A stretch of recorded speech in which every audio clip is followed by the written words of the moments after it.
Bonjour à tous, aujourd'hui exercice sur les fonctions circulaires réciproques avec de l'arc-tangente. Aujourd'hui, classique, arc-tangente de racine de 1 moins x sur 1 plus x. Donc, on va étudier l'ensemble de définitions de cette fonction, l'ensemble de dérivabilité, et ensuite, on déterminera pour x dans cet ensemble une simplification de l'écriture de f de x. Alors, on fera ça de deux façons, sans la dérivation et avec la dérivation. Donc, on est parti. Alors, d'abord, des petits rappels quand même sur cette fonction réciproque, cette fonction arctangente. Qu'est-ce que c'est? La fonction arctangente, c'est une réciproque de la fonction tangente. Alors, je vais ici tracer la courbe de la fonction tangente. C'est une courbe assez particulière, vous voyez, parce qu'il y a des valeurs interdites tous les pi sur tous les pi, donc moins pi sur 2, pi sur 2. On regardera après sur le cercle comment on peut déterminer les valeurs assez rapidement. Donc ça, c'est la courbe de tangente. Pour avoir des réciproques, il faut des fonctions bijectives. Donc vous voyez bien qu'ici, ça n'est pas du tout bijectif. Donc on va restreindre un intervalle. Le plus simple, c'était de prendre moins pi sur 2, pi sur 2. Donc on a uniquement considéré cette partie-là de la courbe. Donc c'est pour ça qu'arctangente, c'est une restriction. En fait, c'est la réciproque de restriction de tangente à moins pi sur 2, pi sur 2. Donc après, on oublie toute cette partie. Et on va, vous savez que pour avoir la courbe d'une réciproque, eh bien, on fait une symétrie par rapport à la première bisectrice, la droite d'équation y égale x, et ça me donne ceci. Donc il faudra retenir la fonction arctangente. Vous voyez, elle est comme ceci, strictement croissante, avec une asymptote en moins l'infini de moins pi sur 2, et en plus l'infini, une asymptote d'équation y égale pi sur 2. Au niveau de l'origine, une tangente égale à 1, ça s'explique ça par... vous allez voir la façon de lire ça sur un cercle trigonométrique. Donc, le cercle, on appelle aussi rapidement, donc c'est une fonction impaire, que la dérivée, et ça, c'est capital, a pour expression 1 sur 1 plus x carré, ça nous servira énormément quand on cherche des primitives. Donc, graphiquement, comment on peut lire une tangente, enfin une arc-tangente? Eh bien, déjà, il faut savoir comment on lit une tangente. Pour lire une tangente, je rappelle, si vous ne le savez pas, c'est quand même important. Donc ici, on trace la droite d'équation y égale à 1, x égale 1. Ici, le cercle trigonométrique, donc le cercle de centre O et de rayon 1. Et à chaque fois, quand vous voulez donc la tangente ici, donc d'un réel, ben vous placez réel. Par exemple, si vous voulez la tangente de, on va prendre pi sur 3, donc je me mets ici au milieu du rayon, voilà. Là, j'ai donc un angle de pi sur 3. Eh bien, la tangente pi sur 3, vous prolongez comme ceci, et vous regardez l'intersection avec donc cette droite. Eh bien, ici, on a une droite verticale, on la gradue, ici de 0, 1, 2, et vous voyez que le nombre qu'on obtient ici, eh bien, c'est la tangente, ici, j'avais pris pi sur 3, ici vous obtenez tangente pi sur 3. Donc ça explique pourquoi, par exemple, la tangente pi sur 4 vaut 1, parce que pi sur 4, pour le faire, on prend la diagonale, on fait du carré ici, donc vous allez arriver exactement ici, donc tangente pi sur 4 vaut 1. Alors quand on fait de l'arc tangente, il faut bien comprendre l'arc tangente, en fait, au lieu de partir du cercle en rouge, vous partez de la droite en bleu.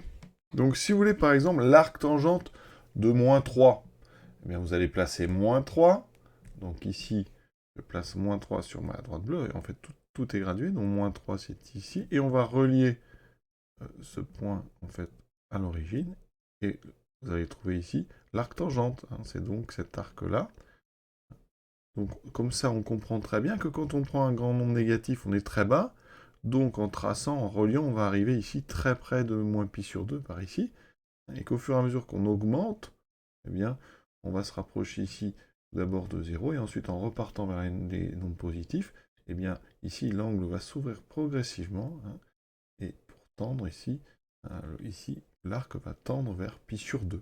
Donc c'est pour ça qu'on a notre asymptote, nos asymptotes en donc moins pi sur 2, pi sur 2, les deux verticales qui, comme ça, encadrent la courbe de l'arc tangente. Vous voyez ceci, donc quand on bouge comme ceci, petit à petit, vous voyez, quand ici, le point augmente sur la droite bleue, eh bien, l'arc ici, vous voyez, donc on passe ici au niveau de 0. Alors c'est pour ça que vers 0, quand on augmente sur la droite bleue, sur le cercle rouge, on augmente à peu près de la même quantité, parce que le cercle ici, il a une forme quasiment verticale, il y a une tangente verticale, donc c'est pour ça que la tangente, le coefficient directeur de l'arc tangente ici, eh bien c'est 1, donc on l'avait vu sur le graphique, et après quand on augmente en fait, eh bien l'arc tangente augmente, et se rapproche, vous voyez, l'arc se rapproche de pi sur 2. L'arc tangente, eh bien c'est défini sur R. Voilà, donc ça veut dire qu'ici, il faut juste que notre racine de 1 moins x sur 1 plus x soit définie. Donc, ça veut dire qu'il faut, pour que notre fonction soit définie, eh bien, il faut juste que 1 moins x sur 1 plus x soit eh bien, supérieur ou égal à 0 pour que la tangente, pour que la racine existe. D'accord? Donc on va faire un tableau de signes. Alors là, c'est très rapide, hein, parce qu'on a du 1 moins x en haut du 1 plus x, donc on a moins 1 et 1 comme nombre à mettre. Donc je vais te faire tout de suite le tableau. Alors il y en a un qui est une valeur interdite, c'est en moins 1. Voilà, donc je mets ici. Ensuite, c'est du même signe que 1 moins x fois 1 plus x, donc c'est du moins plus moins. Donc vous êtes entre moins 1 et 1. On veut du supérieur ou égal à 0, ça veut dire qu'en 1, ça va être défini. Donc l'ensemble de définitions, c'est du donc moins 1, 1 est fermé en 1. D'accord? On peut calculer tout de suite. F de 1, c'est donc arctangente de 0, et on l'a vu, arctangente de 0, c'est 0. D'accord? La fonction de toute façon est impaire, donc c'est obligatoire ça. Quand je dis obligatoire, c'est qu'une fonction impaire qui est définie en 0, forcément, f de 0 égale à 0. Alors, on peut aussi, par curiosité, s'intéresser à la limite, ici, de notre fonction en moins 1. Alors, limite, on a du 1 moins x sur 1 plus x. Alors, ça, quand x tend vers moins 1 par valeur plus grande, hein. Ici, dans notre tableau, on est ici, donc, c'est des valeurs positives. Hein. Et donc, ici, une limite qui sera plus l'infini. Donc, je compose avec la racine carrée, la limite de la racine carrée, donc ça c'est simple, en moins 1, c'est donc aussi plus l'infini, donc je prends l'arctangente, on a dit l'arctangente, la limite de l'arctangente, donc en plus l'infini, c'est, eh bien, pi sur 2. Ça veut dire que ici, la limite donc de f en moins 1, donc plus, c'est pi sur 2. Alors on pourrait même faire ici un petit prolongement par continuité, la fonction étant continue, on pourrait prolonger par continuité en posant f de moins 1 égale pi sur 2. Et par curiosité, voici sa courbe. Donc on a bien f de 1 égale 0, f de moins 1 égale pi sur 2. Donc maintenant, ensemble de dérivabilité. Donc pour la dérivabilité, donc arctangente, c'est dérivable sur R. Et pour tout x, arctangente prime, on rappelle, même si c'est encore écrit à droite, c'est 1 sur donc 1 plus x carré. Ça, c'est vraiment important. On va s'en servir d'ailleurs. Alors, à l'intérieur de l'arctangente, donc, il n'y a pas de problème de définition, mais il faut que ça soit quand même dérivable. Donc, on va étudier 1 moins x sur 1 plus x et la racine carrée. Donc, déjà, alors, la fonction ici, alors on va l'appeler u. Alors, comment on va faire? Verrons u. Après, donc, u qui a x associé, donc 1 moins x sur 1 plus x. Ça, c'est une fonction rationnelle, donc ça, c'est dérivable. Donc, dérivable sur donc r privé de moins 1. Ici, comme la fonction f n'est définie que sur moins 1, on va donc travailler uniquement sur moins 1, donc fermé en... Ensuite, donc là, il n'y a pas de problème. Les valeurs, on sait que donc pour tout x appartenant à moins 1, 1, eh bien 1 moins x sur 1 plus x est donc supérieur ou égal à 0, mais pour dériver la racine, il faudra être sur une valeur non nulle, parce que la fonction kx associe racine de x, elle est dérivable sur, ici, 0 plus infini, il faut exclure 0. Donc là, je dois avoir du strictement positif. Si je regarde le tableau, ça veut dire que je dois enlever, en fait, ici, ceci. Ça veut dire que, conclusion, sur, donc, moins 1, 1 ouvert, eh bien, la fonction kx associe racine de 1 moins x sur 1 plus x, eh bien, dérivable. Et donc après, forcément, en composant, donc ça, je vais appeler ça, on va appeler ça G. Ça veut dire que arctangente rond G est donc dérivable sur moins 1, 1. Voilà. Donc ça, c'est pour la dérivabilité. Ça veut dire que, ça c'est notre fonction f, voilà, elle est bien dérivable sur l'ouvert moins 1. Alors maintenant, on va passer à la question 2. Et comme il y a deux méthodes, une méthode avec la dérivée et une méthode sans dérivée, je vais commencer par la méthode avec la dérivée et je vais calculer la dérivée de f'. Donc ici, je vais avoir besoin déjà de dériver notre fonction g avec la racine carrée, donc il faut que je dérive u. Donc, très facile à dériver pour tout x. Donc appartenant, on est sur l'ouvert, combien vaut u' de x? Donc je dérive, c'est une fonction rationnelle, donc il y a du 1 plus x carré en dessous. En haut, j'ai donc u' moins 1, donc u'v, moins u v'. Donc ça donne ceci. On voit bien que les x disparaissent, il me reste moins 2 sur 1 plus x carré. Donc ça, c'est u'. Donc maintenant, g qui est avec la racine, c'est-à-dire que g' de x, ça sera donc, alors c'est une racine de u, donc u' sur 2 racines de u, d'accord? Donc, moins 2 sur 1 plus x carré sur 2 racines, donc toujours de u. Voilà, ça donne ceci. Alors on remarque quoi? Déjà, les deux se simplifient. On va mettre ça sous une forme peut-être un petit peu mieux, parce qu'il y a des racines carrées partout. Donc il y a un moins. Les deux s'annulent. En haut, j'aurai cette racine qui va monter, racine de 1 plus x. Et en bas, il va me rester donc mon 1 ici, e plus x, donc au carré, et la racine de 1 moins x. Alors une petite simplification ici qu'on fera peut-être après. Donc maintenant, f', donc arctangente u, donc je vais quand même donner la formule, puisqu'on connaît la dérivée d'arctangente, donc quand u est dérivable, arctangente u, c'est donc du u' sur 1 plus u carré, parce que arctangente c'est 1 sur 1 plus x2, donc on a u' fois arctangente prime rond u. Donc ici, j'ai le u' en haut, je retrouve dessous, alors il faut de la place, hein, dessous j'aurai le 1 plus u carré, donc le u c'est ce que j'ai dedans, c'est donc la racine carrée, ça veut dire qu'on enlève juste la racine, ça donne ceci.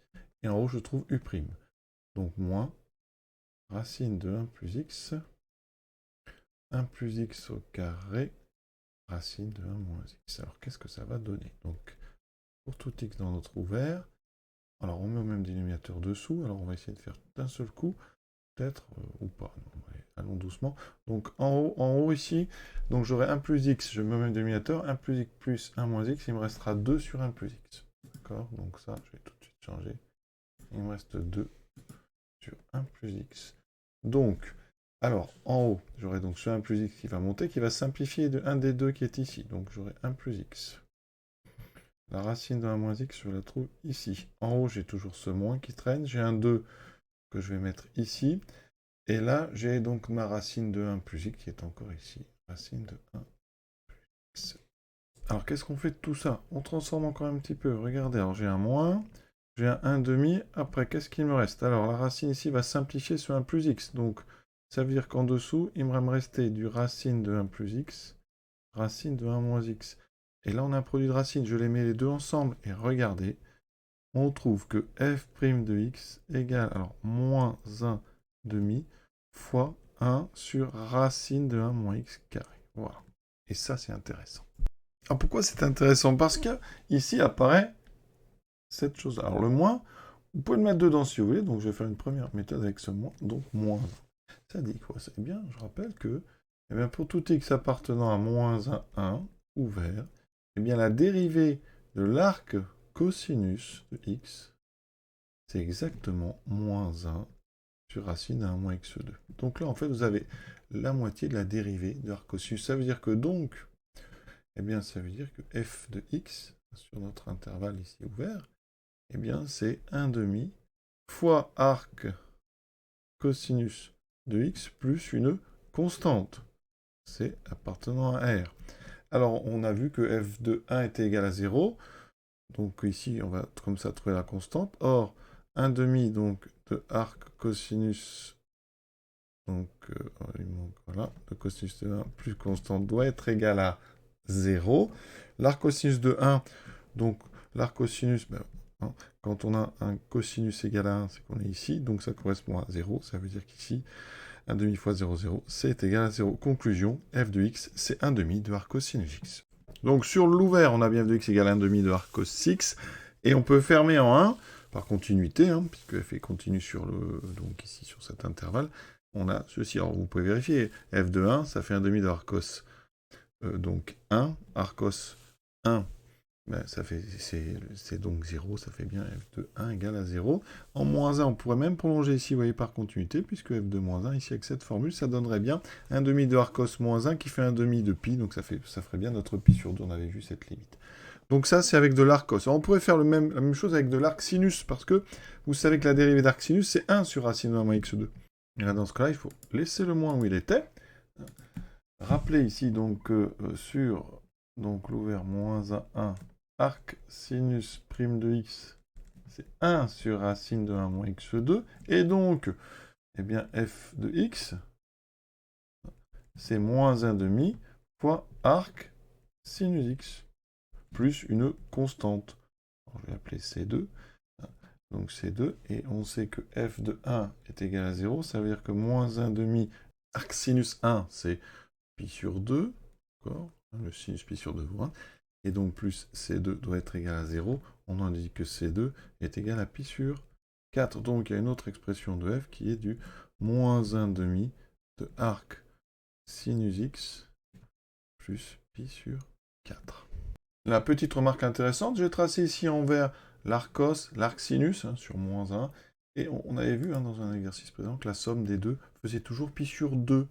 Donc ça veut dire qu'ici, c'est pour ça qu'on a deux formules, si je remplace ici donc l'arc sinus par pi sur 2 moins arc cosinus de x, avec cette formule, eh bien quand on développe, effectivement, et moins pi sur 4 plus pi sur 4, il reste 1,5 de arc cosinus x. Donc c'est normal qu'il y ait deux options, mais ça mène à la même formule. Donc je répète, pour tout x appartenant à moins 1, on a démontré que arc cosinus x plus arc sinus x était égal à pi sur 2. Ça peut être intéressant. Donc ça, c'est la méthode en dérivant. Donc deuxième méthode, c'est en dérivée. Alors, cette méthode est beaucoup plus rapide. Alors comment on fait sans dérive? Il faut connaître un petit peu ces formules de trigonométrie. Et on a dit, x, il appartient à moins 1, 1. Donc après, on prolonge par continuité, mais pour l'instant, on va le prendre là-dedans. Ça veut dire que, effectivement, il existe un nombre t appartenant. Donc ici, on va prendre du cosinus, donc on va se placer sur 0 pi, voilà, tel que x est égal à cosinus de t. D'accord, ça veut dire tout simplement que t est égal à l'arc cos de x. Alors, qu'est-ce que ça donne? Donc 1 moins cos t sur 1 plus cosinus t. On a ça. Alors je vais utiliser les formules de duplication du cosinus. Je rappelle que cosinus, alors cosinus 2t, c'est 2 cos carré t moins 1. Donc celle-là, on les connaît en mettant le cos carré tout seul. Donc cos carré, c'est donc cos... Alors on va mettre 1 plus cos 2t sur 2. Ça veut dire qu'en haut, pas celle-ci, j'ai l'autre. Alors il y a une deuxième version qui dit la chose suivante. Ici, cos de t, c'est aussi 1 moins 2 sinus carré de t. Donc, ça veut dire que le sinus carré de t, c'est 1 moins le... Donc ici, vous voyez, 1 moins cos de t sur 2. Alors moi, je les utilise ici, à la place de 2t, du petit t, je vais mettre celui-ci. Donc là, 1 moins cos t, c'est ce numérateur-là, c'est 2 fois le sinus carré, mais attention, de t sur 2. Et ensuite, 1 plus cos t, c'est ce numérateur-là. Ici, j'applique la formule, mais pour ici, t égale t sur 2, donc ça me fait du 2 cos carré t sur 2. Ça, c'est sympa comme manipulation. Donc, les deux se simplifient. Il nous reste sinus t sur 2 sur cosinus t sur 2 au carré. Donc, vous voyez qu'au milieu, sinus sur cos, c'est de la tangente, ça. Ça, c'est tangente t sur 2 au carré. Donc maintenant, si on met la racine carrée, donc la racine carrée de 1 moins cos t sur 1 plus cos t, c'est donc ici un carré, ça sera la valeur absolue de tangente t sur 2, d'accord? Et donc, maintenant, on a l'arc tangente qui arrive. Ça veut dire que l'arc tangente donc, de notre racine de 1 moins cos t sur 1 plus cos t, c'est donc ici l'arc tangente de la valeur absolue de tangente t sur 2. Alors il va falloir se débarrasser de cette valeur absolue, parce qu'elle me gêne un petit peu, mais regardez, t il est entre 0 et pi, on va directement. Donc ça veut dire que si on divise par 2, t sur 2, il appartient à 0, pi sur 2. Donc ça veut dire que tangente t sur 2 est bien supérieur ou égal à 0, donc la valeur absolue ne sert à rien. Donc là, j'ai en fait arc tangente de tangente t sur 2. Et on sait que sur 0 pi sur 2, pas de problème, quand on fait l'arc tangente de tangente grand X, ça redonne grand X. Ça, il n'y a pas de problème. Donc ici, eh bien, ça veut dire que notre arc tangente va nous renvoyer t sur 2, c'est-à-dire 1 demi de t, c'est-à-dire 1 demi de arc cosinus x. Et oui, c'est ce qu'on avait trouvé, donc méthode purement avec les formules trigonométriques et un petit travail ici sur l'arc tangente de tangente x. Et attention, parce que l'arc tangente de tangente x, ça ne fait pas toujours x, hein. Là c'est parce qu'on est... Là, je vous l'ai tracé ici, hein, c'est des petits segments de droite, c'est un petit peu compliqué. Mais sur moins pi sur 2, l'arc tangent de tangente x, ça reste x. Donc quand vous êtes dans ce domaine, il n'y a pas de problème. Après, il y a un petit décalage. C'est pas l'objet ici. Donc voilà, on est revenu, donc, hein, effectivement, sur notre f ici, donc de x, hein, qui est égal à 1 demi de arc cosinus x. Donc j'ai utilisé pour ça les formules ici qui permettent d'avoir du t sur 2. Donc il faut les connaître. On utilise pour ça les duplications du cosinus. Et ça nous amène à du tangente t sur 2. Ça c'est très intéressant. La racine carrée fait apparaître une valeur absolue. Donc là on est en post-bac, il faut faire attention. Donc on a été chercher le signe de tangente t sur 2 qui est positif. Ça nous permet d'en valeur absolue, d'avoir du arc tangente de tangente. Donc là encore une fois on fait attention. Il faut être dans le bon domaine. Là j'ai mis sur 0 pi sur 2. Mais ça marche sur moins pi sur 2 sans problème. D'accord? Et donc on arrive à notre résultat, c'est assez joli. Hein. L'exercice étape présent terminé. On va quand même regarder comme d'habitude sur GeoGebra, pour vérifier. Moi j'aime bien toujours aller regarder les courbes. Alors ça c'est la courbe de Arcos.